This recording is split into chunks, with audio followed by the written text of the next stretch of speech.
Good morning, everyone. Welcome to Delta Entertainment. I am your host, Lika Kenobi. And before we get started, I'd like to please hit that like button and please subscribe to my channel. Would appreciate that very, very much. All right, let's get into this. So, let me tell you,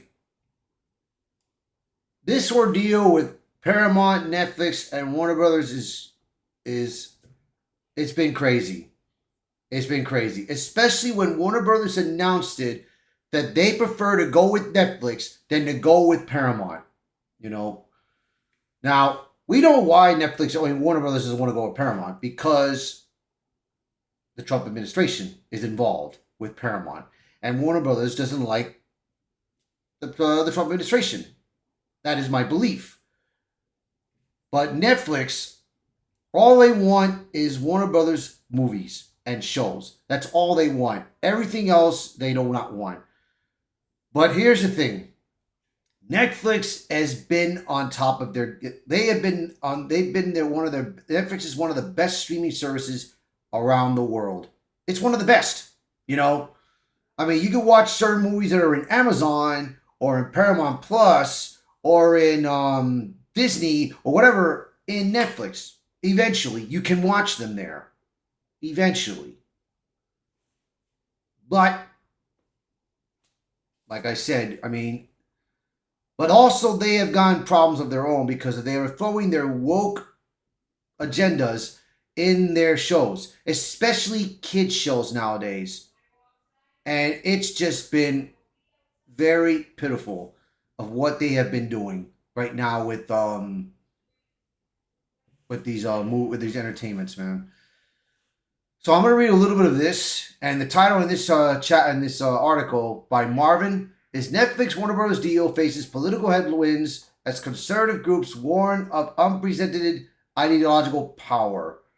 So it's like I said, there is concerns on Netflix's point. There is a lot of concerns with Netflix because look, Netflix they have done good movies and shows and everything. But they also have done other agendas in there, political agendas. I mean, let's take Stranger Things, for example. Stranger Things, people have said that from season 1 to before the season finale, it was awesome. It was great, good storytelling and everything. But during that moment, one of the main characters, is gay and just said it in the end of the movie, admitting that he is gay and all this and everything. And not only that, you have, I believe, if I'm not mistaken, there was a transgender actress or an actor in the movie, in the show. I may be mistaken. On that. But they put in all that woke nonsense in that, and not only that, the season finale did not go well with everyone. It didn't go well, basically, you know. And then you had another one titled Cuties that was in there that had showing little teenage girls doing sexual activities, bodily movements, and that was not good, you know. And then you had also cartoon shows for kids that are showing identity politics in that show. And it's not very helpful. It's not very helpful in their case. So let's take a look here that I read here. Let's see. The proposed Netflix Warner Bros. Discovery deal is no longer being viewed solely as a high-dollar Hollywood consolidation. What began as a business transaction involving two major entertainment players has now evolved into a broader debate about cultural power, ideological influence, and whether any single media company should be allowed to wield that level of reach over American storytelling. At the center of the controversy is Netflix's efforts to acquire major assets from Warner Bros. Discovery, a move that would combine the world's largest streaming platform with one of the most historic studios in film and television. While antitrust concerns are expected with any deal of the size, conservative policy groups are framing this merger as something far more consequential than a typical market share dispute. which meaning is that Warner Brothers, that Netflix, they may be doing something else entirely different of what they're gonna do, especially what they promised. It's like I said, dude. I mean, nowadays, I'm gonna say this. Nowadays, you got people that tend to stay home and just watch streaming movies. Watch, I mean, me most of the time when I go streaming, I watch old movies or watch movies that I already watched in theaters. It's already out on streaming. I can watch it. You know, like Naked Gun, the latest Naked Gun with Liam Neeson. I watched it in theaters. I enjoyed it and everything, and then I watched it on Paramount Plus. You know, or any other, like I said.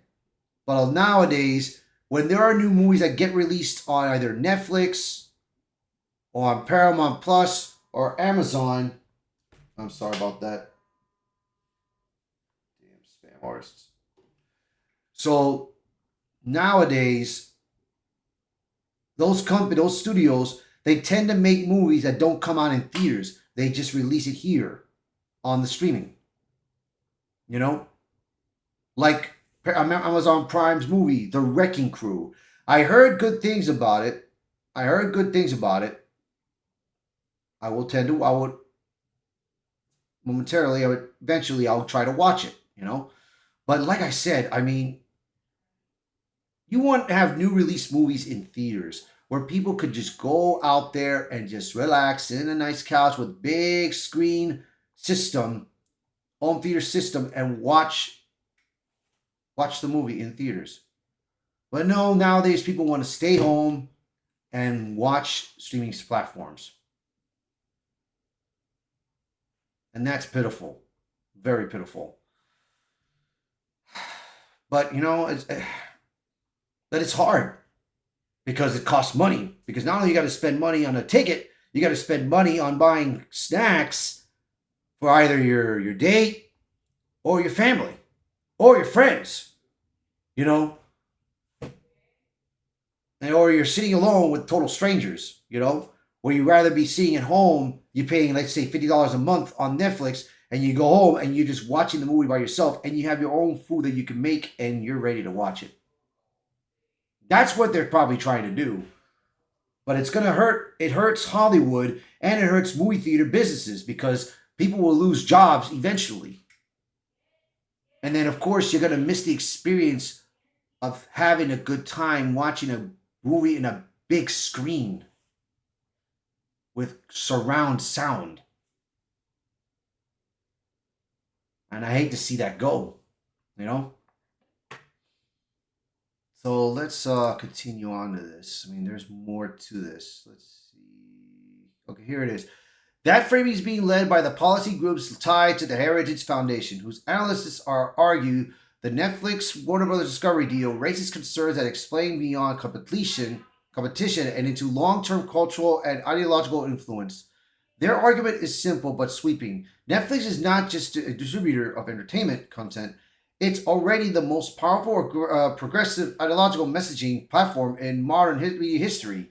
And Netflix Warner Brothers Discovery deal would dramatically expand that influence. Exactly. Because I can show you what they did with this. In this other article, which I'm going to discuss that. I'm going to discuss that in a minute. Right here. Ted Sarandos grilled at Senate hearing over Netflix's transgender ideological in kids content. So you see, this character right here, he is transgender that pronounces his pronoun and everything else in a Netflix kids show. Why? And this is not the only one that does this. This is not the only show. There's been other shows. If you would pay attention to everything that I've talked about with Netflix of what they have been showing for kids, you would know. You would know. And like I said, dude, I mean, they have caused so much problems with this. They have caused so much problems. You can even read. I will make sure that this article is linked into the description below so you can read it and everything. And like I said, there is a lot going on with Netflix Warner Brothers Discovery deal. And it concerns not just me, it concerns everyone. And that's why Hollywood and the Directors Guild are fighting this thing. But not only that, the Trump administration and the government is involved in this. They are trying to get a closer look at this and say, you know what, I think Netflix shouldn't get this deal. I hope they turn against it. I hope they say Netflix is not getting this deal. But the problem is this. This is the problem that a lot of people are going to be saying also, which I'm going to get back to the article. The problem is that Hollywood has been throwing out there pronoun, woke identity politics in movies. Me nowadays, when I go to movies, I get picky at certain things. There's signs that they race swap characters, they gender swap characters, then they go with their pronouns, then they go female empowerment, girl boss movies, which there were a couple of movies that I saw, like Furiosa and Ballerina. They were not girl boss movies. But it's just that people thought, oh, wait a minute, this is a girl boss movie. People left. But they were not girls boss movies. Because we've had movies that starred female characters. Angelina Jolie, Halle Berry, Susan Sarandon, Mila Djokovic, Jodie Foster,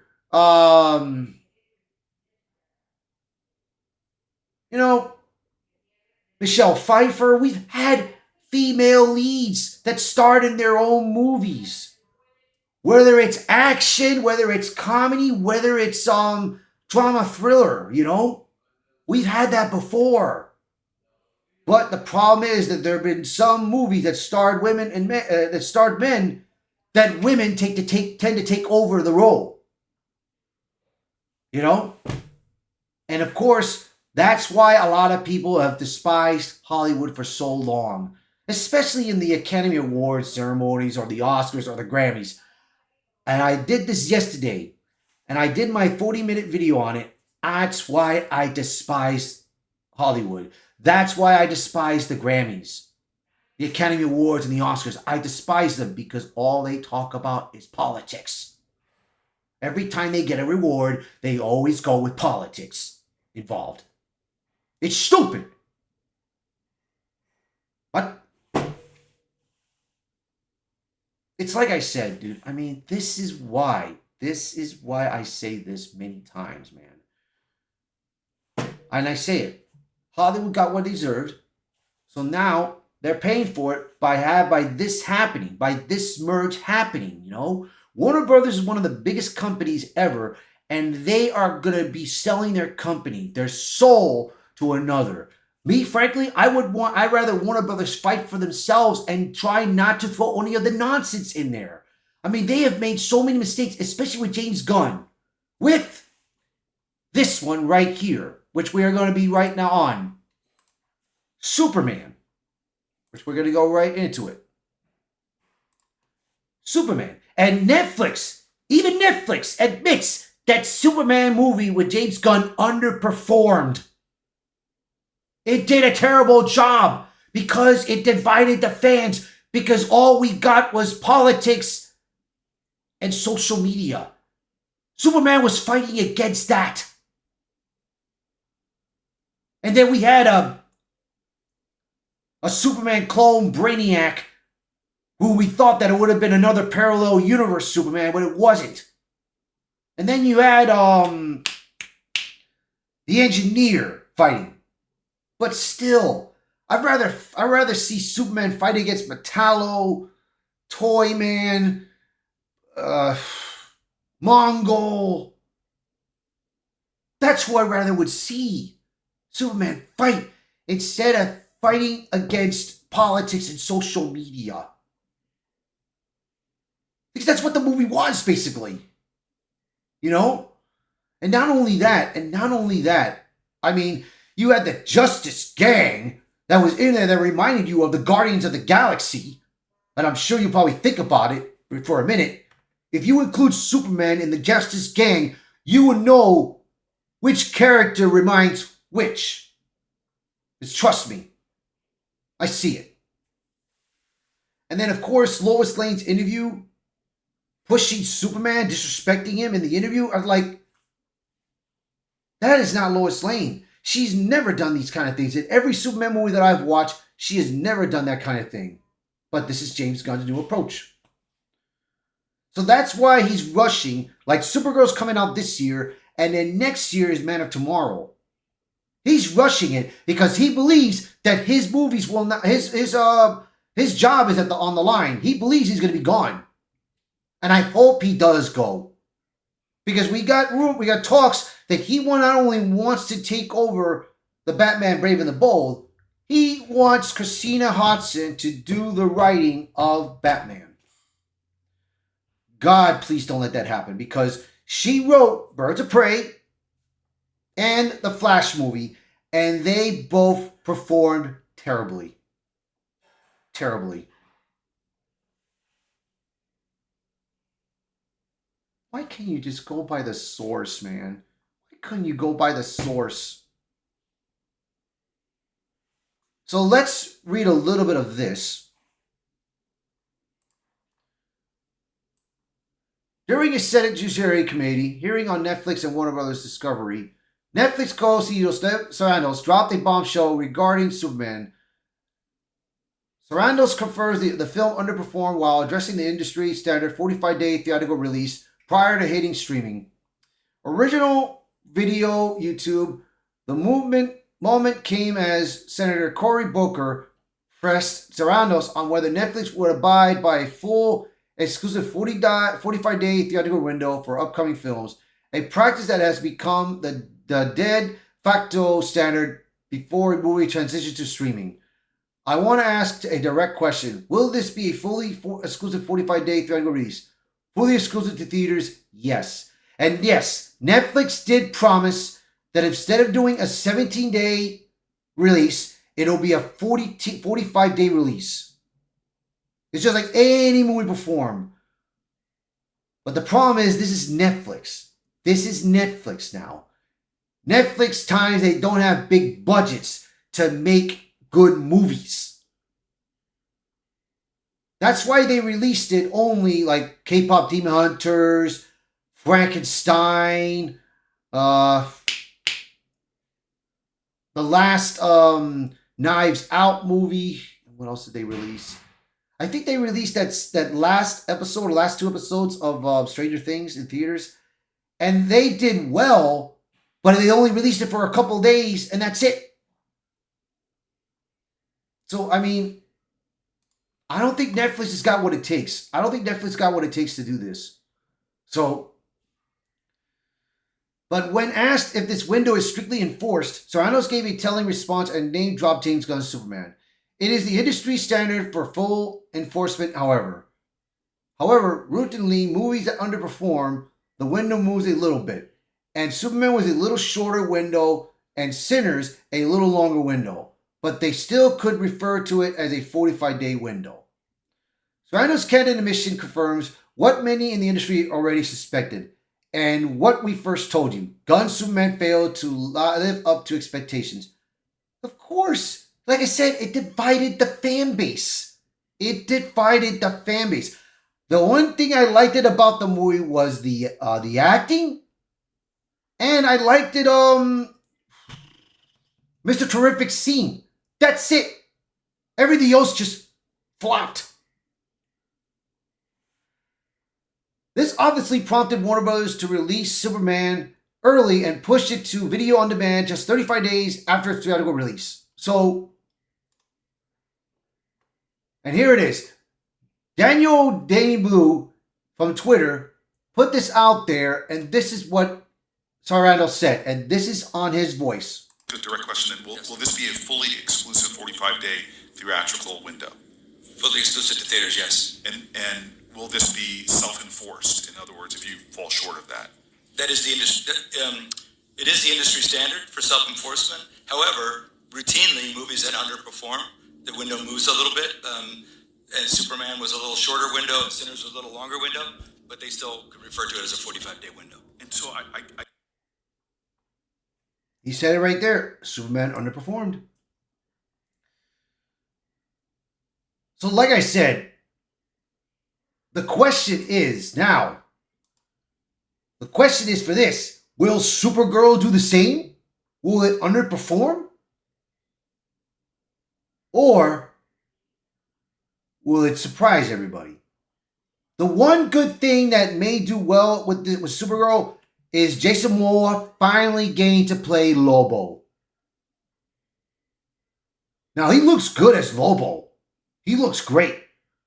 But like I said, how will the movie perform? That's the question. So like I said,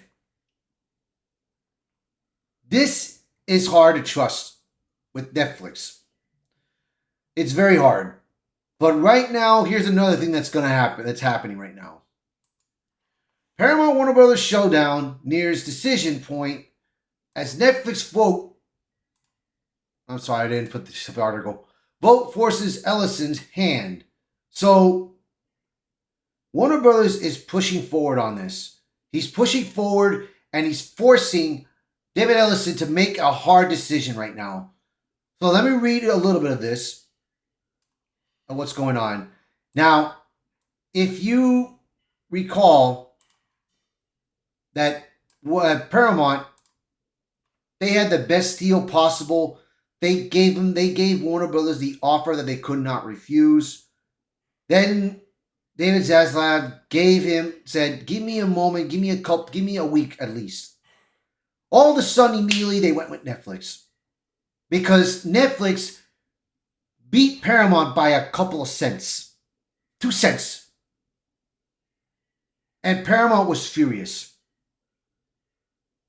So Paramount, they had the board hostage, kept hostage, the shareholders on hostage. They pushed it to Congress, which as you saw now in the latest video, in the video that I showed you in the article with Superman. I'm telling you like this, man. I mean, this, it's like I said before, man. David Zaslav's got TDS, and he does not like it. Because right now, Warner Brothers has CNN. They own CNN. And Paramount wants to change CNN's work. They want to change it completely. So, I mean, and right now, David Zaslav is getting nervous right now. So here it is. The high-stakes Paramount Warner Brothers Discovery takeover battle appears to be entering its final and most decisive phase. And the message coming out of Warner Brothers Discovery is blunt. Act now or step aside. According to reporting from New York Post, Warner Brothers Discovery has formally accelerated its timeline to hold a shareholder vote approving Netflix's $72 billion acquisition of its Warner Brothers Studio and HBO Max streaming assets. That move sharply narrows the window for Paramount Skydance, led by David Ellison and backed by Redbird Capital, to deliver a materially improved counteroffer. Inside Warner Bros. Discovery, patience is reportedly wearing thin. Time to put up or shut up is how one source close to the company summarized the fixed situation.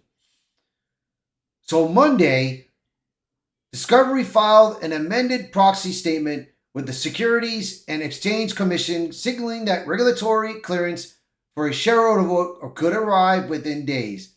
If approved, the vote would take place later this month or in early March. That procedural step dramatically raises the pressure on Paramount's Skydance. Based on the way things are moving, they have about 2 weeks to make a counterbid, their 8th one at this point. I'm going to say this, man. Paramount has given them the biggest offer ever, the best offer. And look at this. David Zaslav is greedy. Is so greedy. He wants more money. He wants Paramount to go broke. at this point. But Paramount will do anything to make entertainment better. But the problem is Paramount, their show, Star Trek Starfleet Academy, failed the fans miserably by throwing their woke identity politics in that show, and it flopped completely. If you pay attention to my other videos about that show, you'll know for a fact. But it's like I said, man. I mean, this has been... And not only that, Taylor Sheridan, one of their best writers for Paramount, left because Paramount has pressured him so many times. But he is not leaving yet until they told him that he wants to do a Call of Duty movie. And Taylor Sheridan is going to be the writer for Call of Duty. And that's good. But still, Taylor Sheridan is going to NBC. So, Paramount made a big mistake on that offer. Made a big mistake. Because Landman has been successful. Mayor of King's has been successful. Yellowstone was a big success. Mobland, I think, is a success. Tulsa King has been a success. I mean, Taylor Sheridan is out there writing good stories. 1849, And right now he made a new title movie that's based on Yellowstone, U.S. Marshals. So, you can't go wrong with that, man. But Paramount needs to get their act together if they want this to succeed. If they want to succeed in the future, what they need to do, one thing is get rid of their woke nonsense, bro. Alex Kurtzman needs to go. Get him out and focus on making entertainment again. But anyways, with this ordeal, this has not been good.